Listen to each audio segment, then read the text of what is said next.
Alors, les maths, est-ce qu'on les invente ou est-ce qu'on les découvre? Ça a l'air d'une question toute simple, mais en fait, elle cache quelque chose de vraiment étrange sur la nature même de notre réalité. Parce que le paradoxe, il est là. Si on se dit que les maths, c'est nous qui les avons inventés, juste des symboles, des règles, des trucs qu'on a imaginés, alors pourquoi est-ce que l'univers, lui, y obéit? Et avec une précision aussi glaciale, aussi parfaite. En fait, on a quasiment tous grandi avec l'idée inverse. Personne ne l'a jamais dit comme ça, noir sur blanc, mais c'était toujours sous-entendu. À chaque fois qu'un prof nous présentait la formule, c'était un peu comme si elle avait toujours été là, quelque part, attendant juste qu'on la trouve, qu'on la dépoussière. Sauf que cette belle histoire, aussi rassurante qu'elle soit, eh bien elle est fausse. Les mathématiques, c'est une pure création humaine, et c'est là, vraiment, que le mystère commence à s'épaissir. Ok, alors pour essayer de comprendre ces mystères, il faut commencer par déconstruire une illusion. Une illusion très très puissante, celle de l'évidence. On est persuadé que 2 plus 2 égale 4. C'est un fait gravé dans le marbre de l'univers. Mais regardons autour de nous un instant. Qu'est-ce qu'on voit? Des pierres, des arbres, des ombres, mais nulle part un 2 qui flotte dans l'air. L'univers, en fait, il ne compte jamais. Jamais. C'est nous qui décidons de tracer une ligne autour de 2 objets et de dire « ça, c'est une paire ». C'est un pur acte d'invention. C'est le physicien Richard Feynman qui a mis le doigt dessus. Il disait, en gros, que les règles de l'arithmétique nous paraissent évidentes, simplement parce qu'on les a apprises tellement tôt qu'on ne se souvient même plus de les avoir apprises. Du coup, on confond cette familiarité avec une vérité absolue. Ça nous semble inévitable. Sauf que l'inévitable, c'est juste un sentiment, ce n'est pas une preuve. Bon alors, si ce n'est pas une évidence, c'est quoi? Explorons un peu cette autre piste. Et si les maths, c'était tout simplement une pure invention humaine?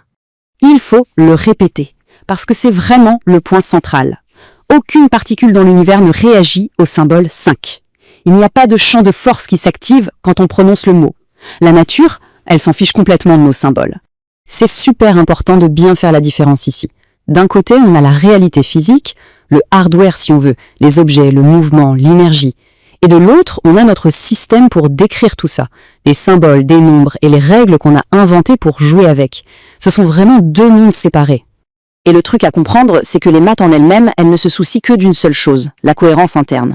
On pourrait tout à fait inventer un système où 2 plus 2 égale 5, et tant que toutes les autres règles de ce système respectent cette logique de départ, alors mathématiquement ce serait parfaitement valide. La seule unique raison pour laquelle on ne l'utilise pas, c'est que ça ne nous sert à rien pour décrire le monde qu'on a sous les yeux. Et c'est précisément là qu'on arrive au cœur du problème. Ce que le grand physicien Eugène Wigner a appelé l'efficacité déraisonnable des mathématiques. Parce que voilà, la grande question. Si les maths ne sont qu'un jeu, un langage qu'on a inventé de toutes pièces, comment ça se fait qu'elles puissent prédire des choses sur l'univers, des choses qu'on n'a même pas encore vues? Prenons l'exemple le plus fou, celui de Paul Dirac. Lui, il ne cherchait pas de nouvelles particules. Pas du tout. Il essayait juste de nettoyer une équation qui décrivait les électrons, de la rendre plus belle, plus cohérente. Et juste en jouant avec ces symboles, son équation a craché un résultat complètement dingue, l'existence d'un anti-électron. À l'époque, rien, absolument rien dans la nature ne laissait penser que ça pouvait exister. Et pourtant, des années plus tard, on a découvert le positron, exactement comme l'équation l'avait prédit. Arrêtons-nous une seconde là-dessus. C'est énorme. Normalement, on observe quelque chose et ensuite on le décrit. Là, c'est l'inverse. C'est la réalité qui est venue confirmer une description qui, elle, était née d'une simple manipulation de symboles sur du papier.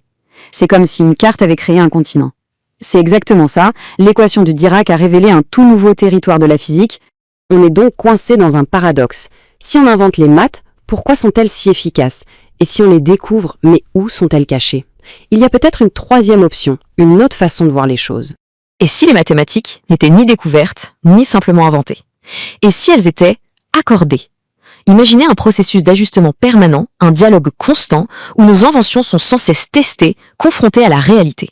L'analogie de la clé et de la serrure est parfaite pour ça. Imaginez qu'on a une serrure, c'est l'univers, mais on ne peut pas la voir. On doit fabriquer des clés à l'aveugle. On invente donc plein de formes de clés, des milliers. On les teste.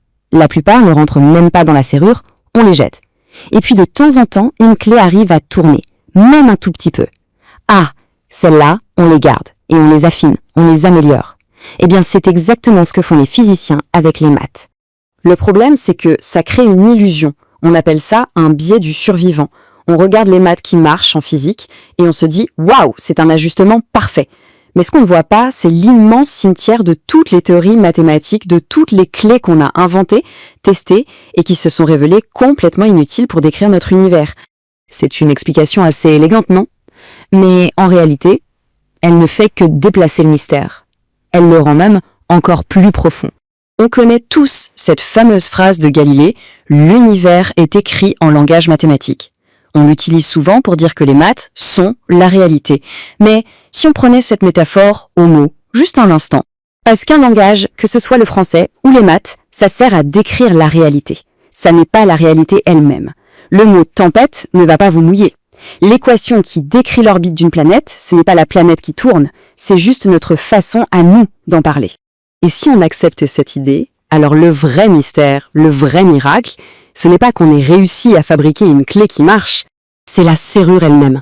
Pourquoi est-ce que l'univers est structuré de telle façon qu'une description est même possible? Pourquoi n'est-il pas juste un chaos total, imprévisible, où les règles du jeu changent à chaque seconde? La physique, elle décrit ces règles, mais aucune équation ne nous dit pourquoi il y a des règles tout court plutôt que le chaos absolu. Finalement, la vraie question, ce n'est pas de savoir si on invente la clé, c'est de se demander pourquoi y a-t-il une serrure?